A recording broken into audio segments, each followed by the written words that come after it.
They stepped off the stone. Chapter 12. The Polyjuice Potion.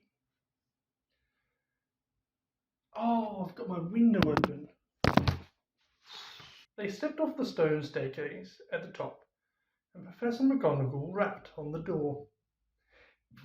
It opened silently, and they entered. Professor McGonagall told Harry to wait, and left him there alone. Harry looked around. One thing was certain. All of the other teachers' offices Harry had visited so far this year, Dumbledore's was by far the most interesting. If he hadn't been scared out of his wits that he was about to be thrown out of school, he would have been very pleased to have a chance to look around. It was a large, beautiful, circular room, full of funny little noises. A number of curious silver instruments stood on the spindle-legged tables, whirring and emitting little puffs of smoke. The walls were covered in portraits of old headmasters and mistresses, all of whom were snoozing gently in their frames. There was also an enormous claw-footed desk, and sitting on the shelf behind it, a shabby, tattered wizard's hat. The Sorting Hat. Harry hesitated. He cast a wary eye around the sleeping witches and wizards on the walls. Surely it couldn't hurt if he took the hat down and tried it on again, just to make sure it had put him in the right house. He walked quietly around the desk, lifted the hat off its shelf, and lowered it slowly onto his head. It was much too large, and this slipped down over his ears, just as it had done last time he had put it on. Harry stared at the black inside of the hat, waiting. Then a small voice said in his ear, "Be in your bonnet, Harry Potter." Yes," Harry muttered. Sorry to bother you. I wanted to ask, you've been wondering whether I put you in the right house," said the hat smartly. "Yes, you were particularly difficult to place. But I stand what I said before." Harry's heart leapt. You would have done well in Slytherin. Harry's stomach plummeted. He grabbed the point of the hat and pulled it off.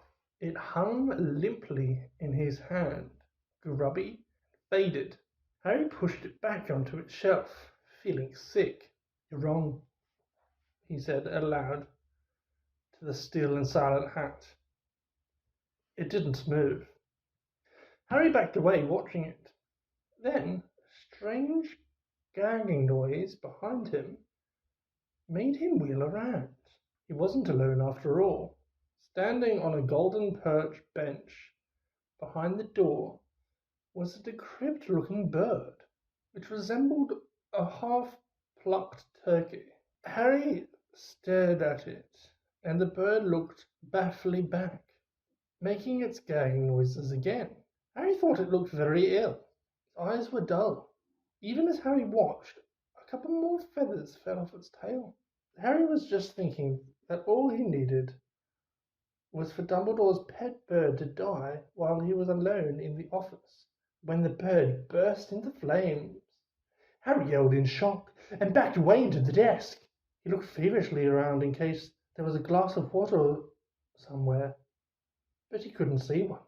The bird, meanwhile, had become a fireball, gave a loud shriek, and the next second there was nothing but a smouldering pile of ash on the floor. The office door opened. Dumbledore came in, looking very somber.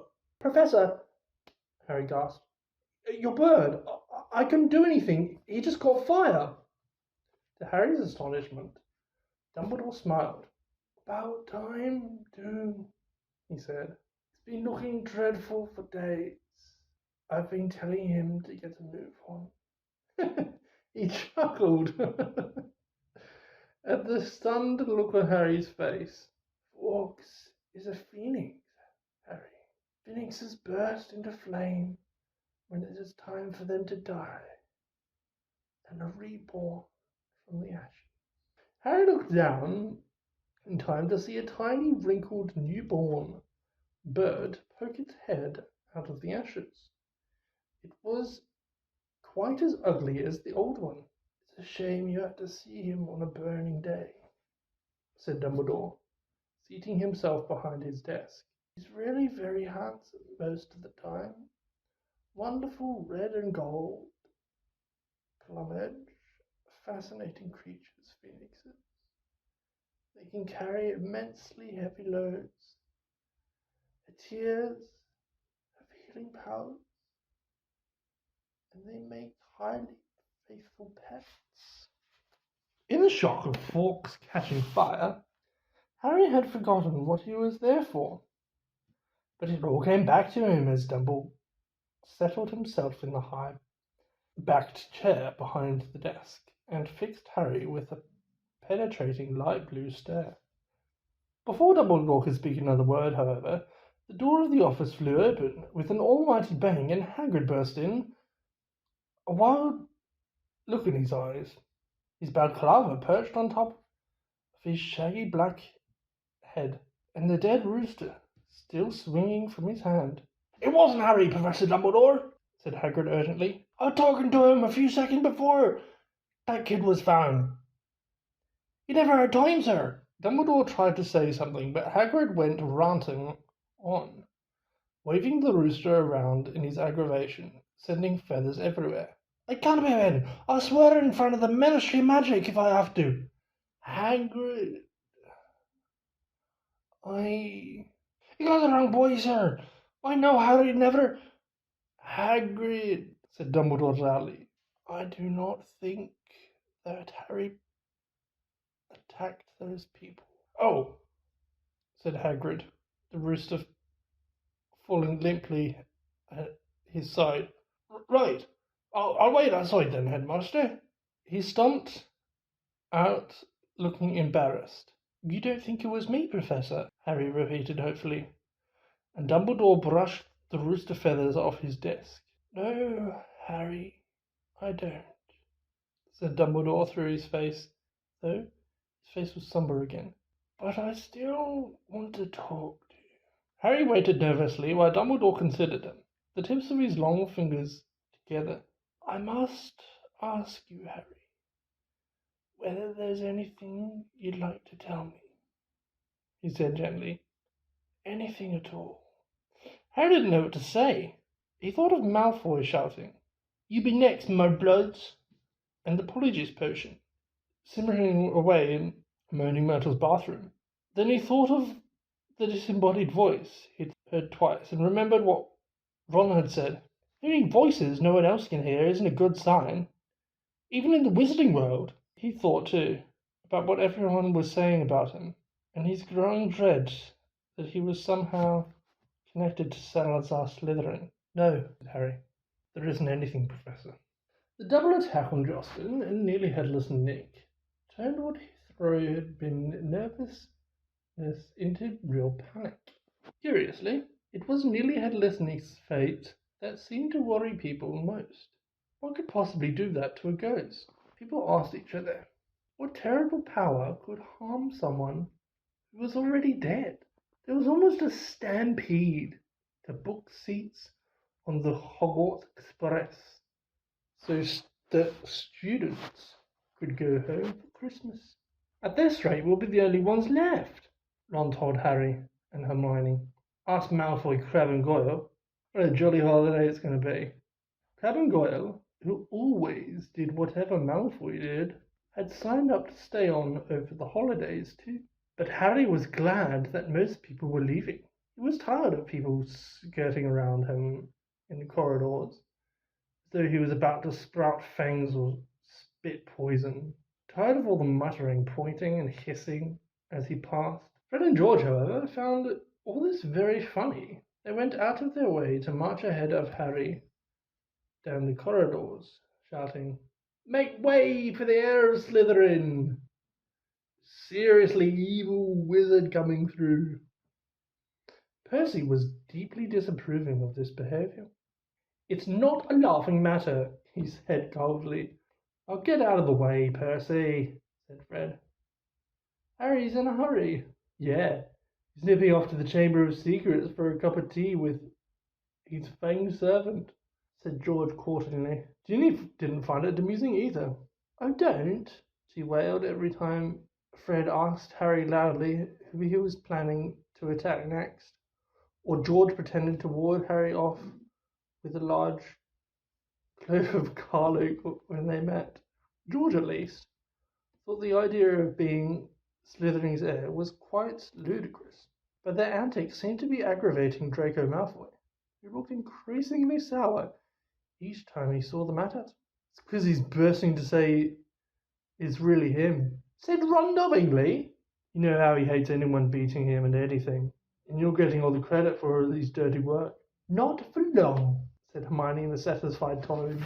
"The Polyjuice Potion's nearly ready. We'll be getting the truth out of him any day now."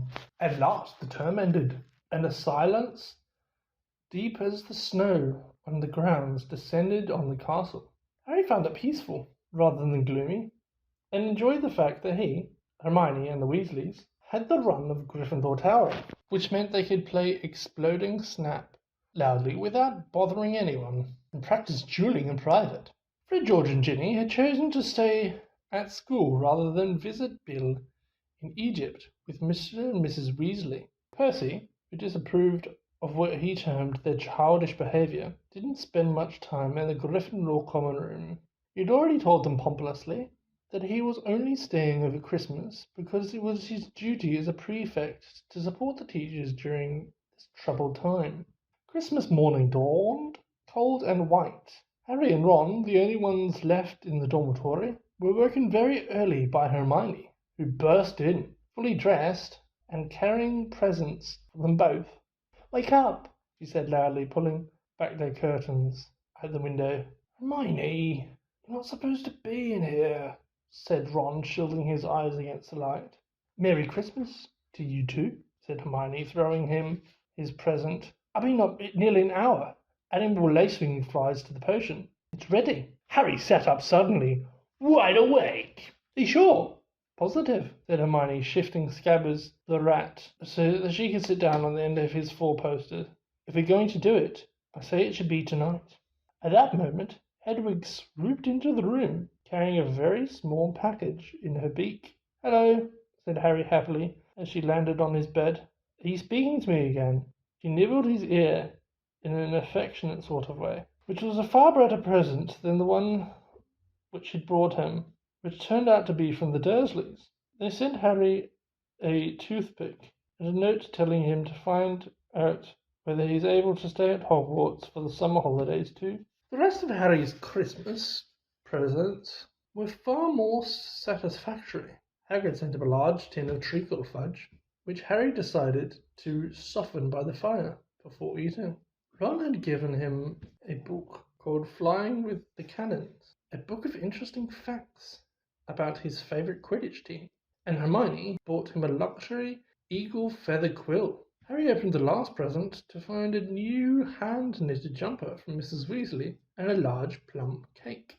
He put up her card with a fresh surge of guilt, thinking about Mrs. Weasley's car, which hadn't been seen since its crash in the Whomping Willow, and the bout of rule-breaking he and Ron were planning next. No one, not even someone dreading taking Polyjuice Potion later, could fail to enjoy Christmas dinner at Hogwarts. The Great Hall looked magnificent. Not only were there a dozen frost-covered Christmas trees and thick streamers and mistletoe crisscrossing the ceiling, but enchanted snow was falling, warm and dry, from the ceiling. Dumbledore led them in a few of his favourite carols, Hagrid booming more and more loudly with every goblet of eggnog he consumed. Percy, who hadn't noticed that Fred had bewitched his prefect badge, so it now read Pinhead, kept asking them all what they were sniggering at. Harry didn't even care that Draco Malfoy was making loud, snide remarks about his new jumper from the Slytherin table. With a bit of luck, Malfoy would be getting his comeuppance in a few hours' time. Harry and Ron had barely finished their third helping of Christmas pudding when Hermione ushered them out of the hall to finalize their plans for the evening. "We still need a bit of who we're changing into," said Hermione, matter-of-factly, as though she was sending them to the supermarket for washing powder. "And obviously it'll be best if you can get something of Crabbe and Goyle's. They're Malfoy's best friends. It'll tell them anything. We need to make sure the real Crabbe and Goyle don't burst in on us while we're interrogating him." "I've got it all worked out," she said smoothly, ignoring Harry and Ron's stupefied faces. She held up 2 plump chocolate cakes. "I filled these with a simple sleeping draught. All you have to do is make sure Crabbe and Goyle find them. You know how greedy they are. They're bound to eat them. Once they're asleep, pull out a few of their hairs and hide them in a broom cupboard." Harry and Ron looked incredulously at each other. Hermione, I don't think that could go seriously wrong.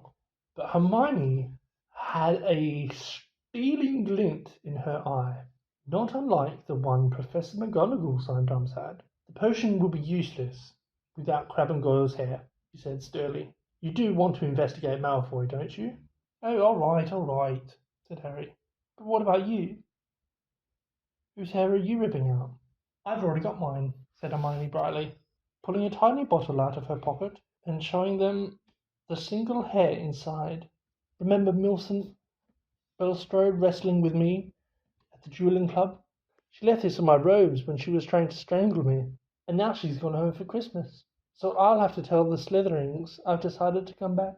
When Hermione had bustled off to check on the Polyjuice Potion again, Ron turned to Harry with a doom-laddered expression. "Have you ever heard of a plan where so many things could go wrong?"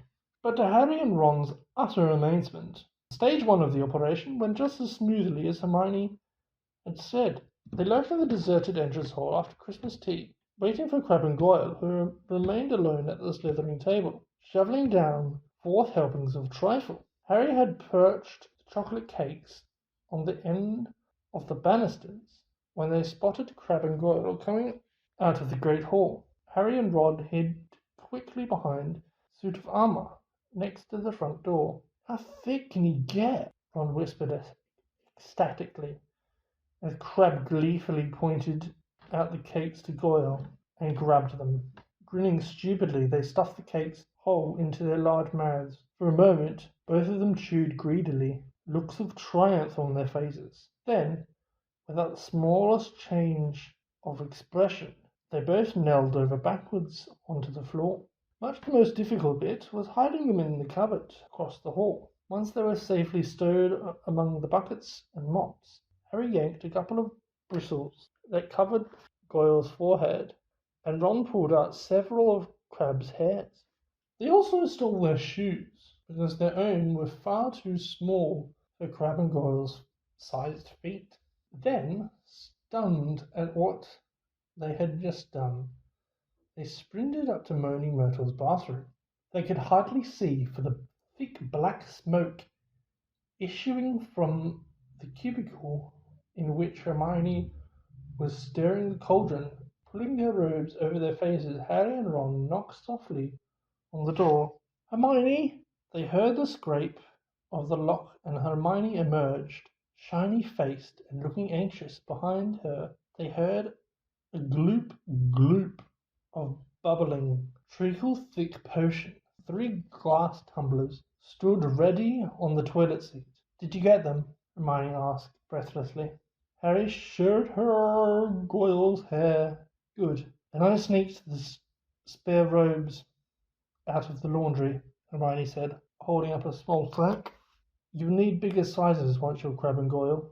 The 3 of them stared into the cauldron. Close up, the potion looked like thick dark mud, bubbling sluggishly. "I'm sure I've done every part right," said Hermione nervously, rereading the splotch page of most potent potions.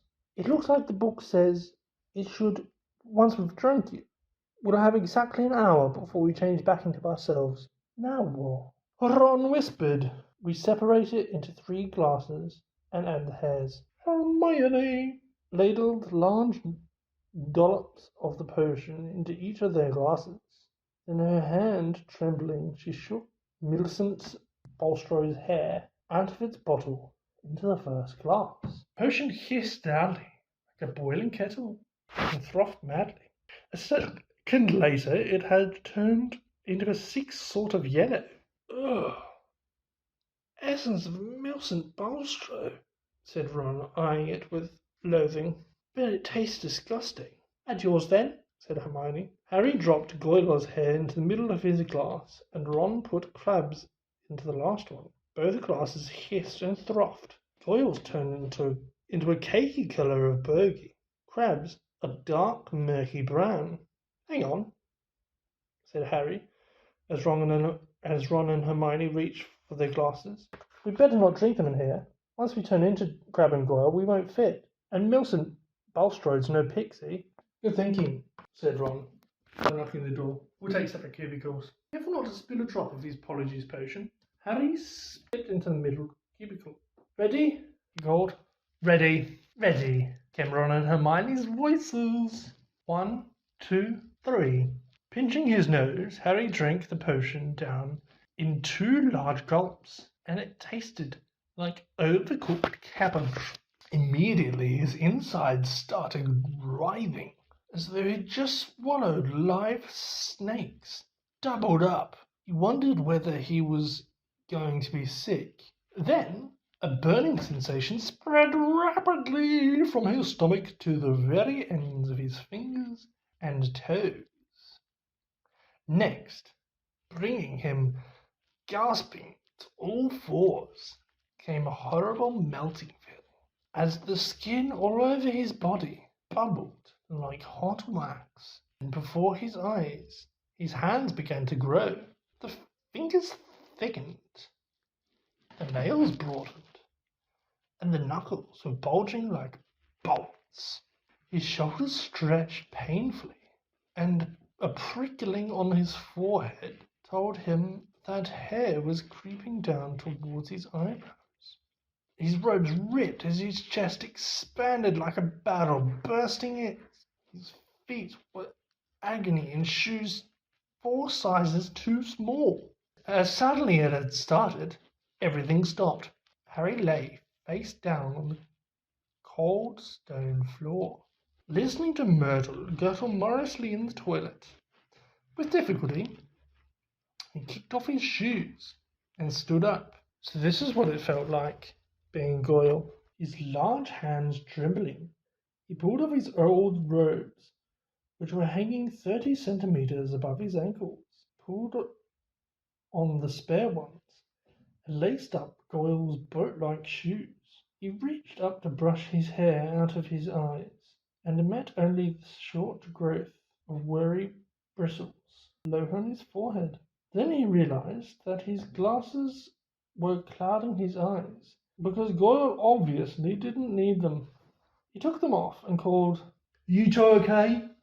Goyle's low rasp of a voice issued from his mouth. "Yeah," came the deep grunt of Crabbe from his right. Harry unlocked his door and stepped in front of the cracked mirror. Goyle stared back at him out of dull, deepest eyes. Harry scratched his ear. So did Goyle. Ron's door opened. They stared at each other, except that he looked pale and shocked. Ron was indistinguishable from Crabbe, from the pudding basin haircut to the long gorilla arms. "This is unbelievable," said Ron, approaching the mirror, prodding Crabbe's flat nose. "Unbelievable!" "We'd better get going," said Harry, loosening the watch that was cutting into Goyle's thick wrists. "We've still got to find out where the Slytherin common room is. I only hope we can find someone to follow." Ron, who had been gazing at Harry, said, "Do you know how bizarre it is to see Goyle thinking?" He banged on Hermione's door. "Come on, we need to go." A high-pitched voice answered him. I don't think I'm going to come after all. You go on without me." "Hermione, we know Millicent Bulstrode's ugly." No one's going to know it's you. No, really, I don't think I'll come. You two hurry up. You're wasting time. Harry looked at Ron, bewildered. That looks more like Goyle, said Ron. That's how he looks every time a teacher asks him a question. Hermione, are you okay? Said Harry through the door. I'm fine. Fine. I'm fine. Go on. Harry looked at his watch. 5 of their precious 60 minutes had already passed. We'll meet you back here, all right? Harry and Ron opened the door of the bathroom carefully, checked that the coast was clear, and set off. Don't swing your arms like that, Harry muttered to Ron. Huh? Crab holes and sort of stiff. How's this? Yeah, that's better. They went down the marble staircase, and all they needed now was a Slytherin who they could follow to the Slytherin common room. But there was nobody around. Any ideas? Muttered Harry. The Slytherins always come up to breakfast from over there, said Ron, nodding at the entrance of the dungeons. The words had barely left his mouth when a girl with long curly hair emerged from the entrance. Excuse me, I've forgotten the way to our common room. I beg your pardon, said the girl stiffly. Our common room? I'm a Ravenclaw. She walked away, looking suspiciously back at them. Harry and Ron hurried down the steps into the darkness, their footsteps echoing particularly loudly as Crabbe and Goyle's huge feet hit the floor, feeling that this wasn't going to be as easy as they had hoped. The labyrinth passages were deserted. They walked deeper and deeper under the school, constantly checking their watches to see how much time they had left. After a quarter of an hour, just when they were getting desperate, they heard a sudden movement. Huh, said Ron excitedly. There's one of them now. A figure was emerging from a side room as they hurried nearer. However, their hearts sank. It wasn't a Slytherin. It was Percy. What are you doing down here? Said Ron in surprise. Percy looked affronted. That, he said stiffly, is none of your business. It's Crabbe, isn't it? What? Oh, yeah, said Ron. Well, go off to your dormitories, said Percy sternly. It's not safe to be wandering around dark corridors these days. You are, Ron pointed out. I, said Percy, drawing himself up, am a prefect. Nothing's about to attack me. A voice suddenly echoed behind Harry and Ron. Draco Malfoy was strolling towards them, and for the first time in his life, Harry was pleased to see him. There you are, he drawled, looking at them. Have you been peeking out in the Great Hall this time? I've been looking for you. I wanted to show you something really funny. Malfoy glanced witheringly at Percy. What are you doing down here, Weasley? He sneered. Percy looked outraged. You want to show a bit more respect to a school prefect, he said. I don't like your attitude. Malfoy sneered and motioned Ron and Harry to follow him. Harry almost said something apologetic to Percy, but caught himself just in time. He and Ron hurried after Malfoy, who said as they turned into the next passage, Peter Weasley. Percy. Ron corrected him automatically. Whatever, said Malfoy. I've noticed him sneaking around a lot lately. I bet I know what he's up to. He thinks he's going to catch Slytherin's heir single-handed. He gave a short, derisive laugh. Ron and Harry exchanged looks. Malfoy paused by a stretch of bare, damp stone wall. What's the new password again? He said to Harry. Oh, yeah. Pure blood, said Malfoy, not listening, and a stone door concealed in the wall slid open. Malfoy marched through it, and Harry and Ron followed him. The Slytherin common room was a long, low, underground room with rough stone walls and ceilings, from which round greenish lamps were hanging on chains. A fire was crackling under an elaborately carved mantelpiece ahead of them, and several Slytherins were silhouetted around it in carved chairs. Wait here, said Malfoy to Harry and Ron, motioning them to a pair of empty chairs set back from the fire. I'll go and get it. My father's just sent it to me. Wondering what Malfoy was going to show them, Harry and Ron sat down doing their best to look at home. Malfoy came back in a minute later, holding what looked like a newspaper cutting. He thrust it under Ron's nose. "I'll give you a laugh," he said. Harry saw Ron's eyes widen in shock. He read the cutting quickly, and gave a very forced laugh, and handed it to Harry. It had been clipped out of the Daily Prophet. It said, "Inquiry at the Ministry of Magic. Arthur Weasley, head of Misuse of Mortal Artifacts Office, was today fined 50 galleons for bewitching a Muggle car. Mr. Lucius Malfoy, a governor of Hogwarts School of Witchcraft and Wizardry, where the enchanted crashed earlier this year, called today for Mr. Weasley's resignation." "Weasley has brought the ministry into disrepute," Mr. Malfoy told the reporter. "He is clearly unfit to draw up our laws, and his ridiculous Muggle Protection Act should be scrapped immediately." Mr. Weasley was unavailable for comment, although his wife told reporters to clear off or she would set the family ghoul on them. "Well," said Malfoy impatiently, as Harry handed the cutting back to him, "don't you think it's funny?" "Oh," said Harry bleakly.